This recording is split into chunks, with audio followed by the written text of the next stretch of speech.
Well, good afternoon and welcome back to Scoundrels Alley Mailbag.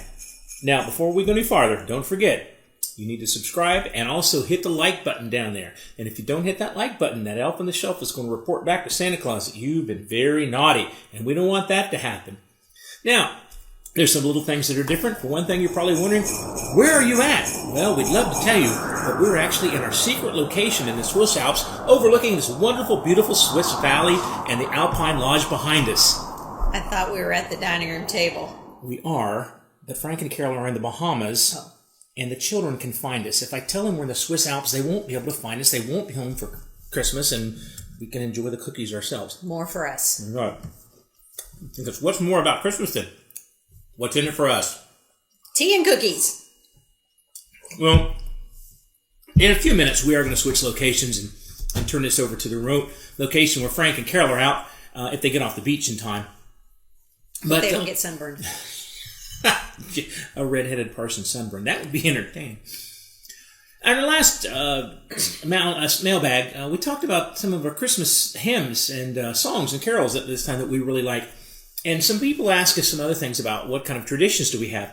So we thought we'd each take a minute and talk about some of our favorite traditions. Do you want to start?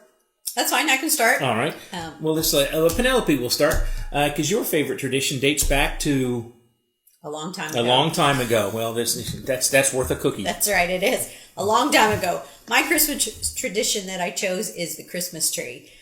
It does have a long history, although much of it is legend and hearsay, and maybe somebody wrote this down a long time ago, so there's not a lot that we can document until we really get up to modern times. But evergreens have been used for as long as there's been history written down for various things. The ancient Egyptians used them, the Romans used them for various festivals, relating something to around Christmas, but that's a whole nother subject that we'll talk about later. The first documented Christmas tree is in Riga, Latvia in 1510. They have a plaque in their town square stating that they do have the first decorated Christmas tree. Now, what they don't tell you is that they put the decorated Christmas tree up, they danced around it, and then they burned it. But, it's got to start somewhere. The traditions that we have today are basically German. Everything just seems to tie back to the German culture. The German, not the Irish culture? Not the Irish, well, not I wonder the how Irish. Carol's going to respond to that in her right. undisclosed location. She won't tell us where she's at. Exactly. Yeah. Hope she finds her Christmas traditions. And her Christmas spirit. Invite us. That's right. German. We're back to German Christmas trees. The Germans had Christmas trees, mostly 15th, 16th centuries seems to be where they started. They built pyramids of wood and put evergreens on them. They used trees. They started bringing them into their houses, started selling them commercially in that time. In fact, there was a time around Strasbourg, which at the time was part of Germany and not France, that they had to limit each family to one tree because they had cut down so many evergreens that they didn't have enough left. That was in Strasbourg. That was in Strasbourg. Didn't you get lost in Strasbourg? I got lost in Strasbourg. That's probably another story. That's because I could read German but not French. But that's another story. Anyway, back to Christmas trees. Christmas trees were brought here to America in the early 1800s. Now, I would point out at this time that Frank probably remembers the very first one, but he's not here to defend himself. That's right. So I won't say that. Back to Christmas trees. Early 1800s. One documentation states that the first decorated Christmas tree here in America was 1832. Early 1800s is what most historians say. It was brought by the Germans, of course. Pennsylvania Germans were the ones who started it. And of course, at the time, many Puritans still felt that we should not celebrate Christmas with a tree. But those Germans, they didn't care. They did it anyway. So they put up the first Christmas trees.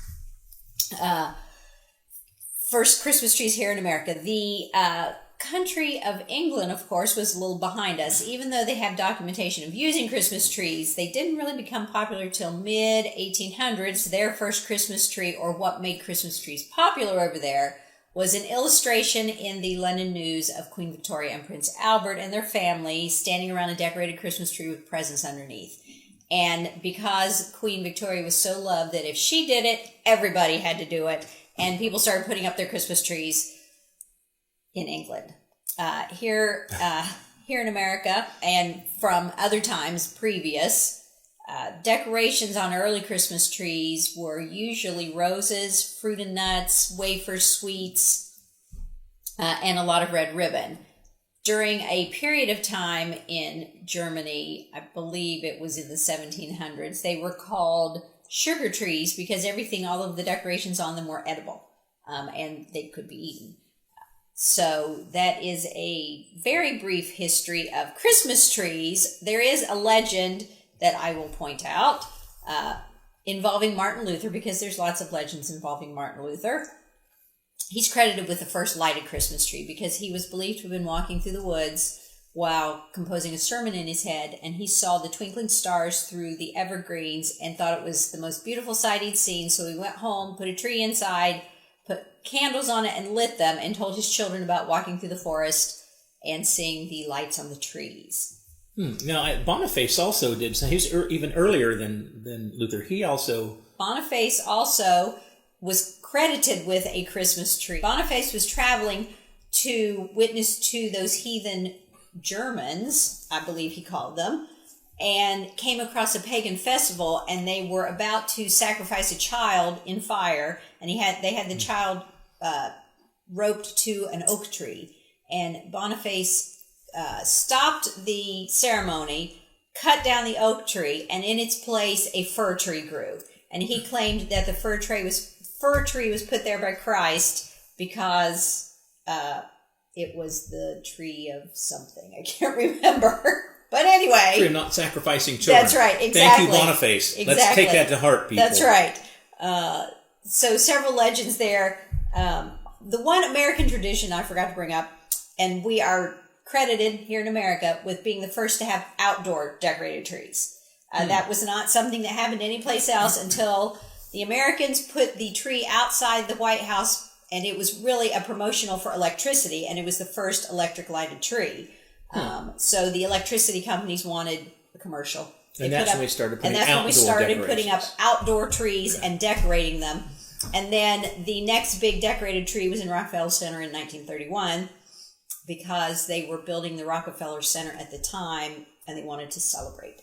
And we have had the Rockefeller Center decorated tree ever since. I think it's interesting, the German part.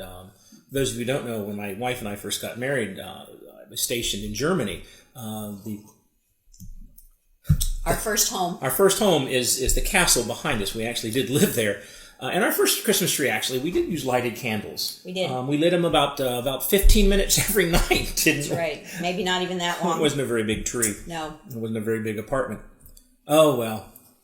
So that does come to questions about when should you put up Christmas decorations? When should you begin listening to Christmas carols? In our household, my wife and I have always agreed that the Christmas tree comes down. Can they see my eye roll? This is very true. Okay. Would we not say that the Christmas tree in our house always comes down after January 7th, which is the day after Epiphany? Is that not correct? That is absolutely correct. And we stop listening to Christmas music the day after that. Is correct? That's correct. And we do not start listening to Christmas music until, Valentine's Day at the earliest. Of course. Well, so let's look at the Christmas tree. The one tradition that we always have, and probably the one that causes the most consternation this time period, the one we want to argue about, was actually when was the first Christmas? When was Christ born? A lot of people today will say, well, he was born in the springtime. A lot of them will say that he was born in October. A lot of people say that we celebrate December 25th because of the pagan holidays. A lot of those ideas are actually fairly modern. The early church did not celebrate his birth. And it should come as no surprise that their major holiday to them was his crucifixion and resurrection on Easter.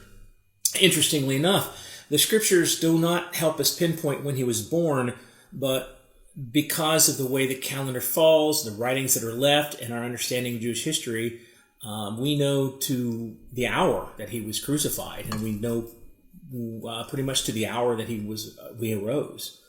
the scriptures actually do give us a fairly good indication of when he was born. Now, I don't want to go into the dates of when he was born because there's still some speculation, mostly around when Herod died. Conventional wisdom has us now saying that he died in 4 BC. However, there's some new archaeological evidence coming out that he might have lived as long as 2 BC. Still keeps it within that range that most of us think Christ was born between 7 and 2 BC. But it's the date of December 25th that I find interesting. John Chrysostom, he was born in Antioch, and he ended up becoming the bishop of Constantinople. He was called John Chrysostom because he was considered, Chrysostom meaning the golden mouth. He was considered a great orator, an amazing speaker. And that's the reason he ended up at Constantinople. The people of Constantinople actually kidnapped him from Antioch, forced him to become the bishop, and he took off. Now, the thing about John Chrysostom, that he was against a number of things, and he was very outspoken. He was against abortion. He was against prostitution. He was against gluttony. He was against the theater, horse racing, gambling, swearing. Now, here at Scoundrels Alley, I think it's safe to say that we appreciate his stance against abortion we do. And prostitution. Mm-hmm. We agree with that wholeheartedly. The rest of we have a little bit of differences of opinion. I mean, horse racing, really? It's just the a gambling horse race. every once in a while, That's some swearing. I mean, theater. That's right. I've heard Maggie and Badger go at it quite. Exactly. Anyway, we won't go into that. But he gave what, as far as we know, the first and the earliest surviving sermons at the Nativity of Christ, both given around December 25th. He actually gave the first 2. And they're still available. You can still see them. Hopefully we'll talk about that later. He was called the Doctor of the Church, and he was considered one of the greatest of the Eastern bishops to ever come out of it. So he's very revered, especially in the Catholic Church, Catholic Church and Catholicism. And both in the Eastern and in the Western Orthodox. Eastern Orthodox. Western. One of those Orthodox. Yes. He was an early church father. He was born in 349, died about 408. What he did, though, he turned us on to the idea of December 25th date, not because he wanted to get rid of any Saturnella or Mithra or anything else. By the way, most of those legends, actually, there's probably more evidence that they stole the idea from Judaism than the Christians stole them from the pagans, but that's another story. But he turns us on to the idea of when Christ was born on the December 25th date. He turns us on to the idea of using Scripture. So what Christensen did was he said, essentially, let's look at Scripture and see if we can pinpoint this. And what do we know? And he's basing a lot of what's going on with Zechariah because we can pinpoint pretty close to when Zechariah was in the temple. Zechariah, of course, being the father of John the Baptist. David, when the first temple was built, he divided up the priests into 24 courses so that they could serve in the temple twice a year. Now, for those of you thinking to yourself, wait a minute, 24 is 48. That means they were there more than a week. No, they weren't. They're actually there a week. But David also considered that all of the priests to be on call during the 3 major feast holidays, so they weren't added into the priest into the cycle. And of course, the Jewish calendar lies a 12-month, but on a 360-day calendar. So they do some fudging here and there throughout the year, throughout every 3 or 4 years to add a day or two or subtract it. But anyway, because of that, we know some things. We know, for instance, that Zechariah, he was of the course of Abijah. And we know when Abijah's course, or Abijah being one of the sons of Aaron, we know that one of the dates that he was to serve, Abijah's course lay that his priests were to serve in the month of Tishra. Tishra would have been Feast of Booths, Sukkot, would have been right around October, roughly a September-October date, later September, early October date. We know he was there. That's when we know that he was at that point, would have been serving in the temple. When the angel appears to him, the angel says to him that he's going to, his wife is going to become with child, and then it would lead to John the Baptist. Of course, Zechariah doesn't believe it, is struck dumb and probably deaf as well. So Zechariah finishes up. We know they're there a week, and then he goes back. Now, Elizabeth is not miraculously gifted with a child. She has to get pregnant the old-fashioned way. So we've got to give... I'm sorry, how else do I put this? We've got to give Zechariah time to get home, woo his lady. She, being elderly, probably called him an old fool and other things. And you know how married women, couples, older ones do. Anyway, he convinces her. Now, we know, according to Scripture, that Mary goes to see Elizabeth in the 6th month. Not Elizabeth's 6 months, because Elizabeth was 5 months pregnant. If you look at the Luke chapter, it says that Elizabeth, when she was 5 months pregnant, Mary comes to visit her in the 6th month. But if you look at the way that's written, in the 6th month, the angel came to Mary was not Elizabeth's 6 months. It's a different thought. It's a different paragraph. The paragraph starts right there. If you take chapters and verse, throw them out, and look at the way Luke wrote, it's a different paragraph. So the angel is going to appear to Mary in the 6th month, which is Adar. Now, Adar would be roughly March, April. We have to remember, though, in the Jewish calendar starts with Tishra, which is about sometime in early October. That's month 1 to them. Not January is our month 1. That's a lot of things. So, if you look at if you look at Adar, when the angel comes to Mary to say, you're going to be pregnant, you're going to become pregnant, she runs in Elizabeth's 5th month this year. You add 9 months to that, and you come up with what they would have called Kislev. In our calendar would be in December, sometime in December. Given the Gregorian calendar, the way it changes, it could have been anywhere from December 6th to January 6th. But the idea that Christ was not born in December, it's not quite true. The other argument that I hear a lot of, and I actually covered this in my Advent thoughts on my own personal Facebook page, you can look at it, is the shepherds keeping watch over their flocks by night. Well, the argument is, shepherds wouldn't have been out in the field this time of year. It wasn't done. This is Bethlehem. Bethlehem is where they were keeping, the priests are keeping the temple sacrifice sheep, which is done year-round, not just at the holidays. So they're lambing year-round, and these are very special sheep, and there would have been shepherds keeping watch over these flocks in Bethlehem year-round. So we can't just say, I'll throw it out because of that. When we start to look at these holidays, especially December 25th, we really need to focus on the Scriptures, because that's what Christmas is all about, Charlie Brown. It is about the Christ child, the Christ born, and his ultimate sacrifice. Again, there's a lot more you can find out about it, like I said, in my Advent thoughts on my own personal page. So, do you have anything else to say? Merry Christmas. Happy Christmas. Mighty Christmas. Joyous Noel. Yeah, something tells me she's going to have a talk with me about my comments about Elizabeth getting pregnant after this. But in the meantime, that's all from us in our secret hidden location in Pomeroy, in the Alps. Yes. We're going to turn this over to Frank and Carol. I hope they come off the beach in time, and don't let them fool you.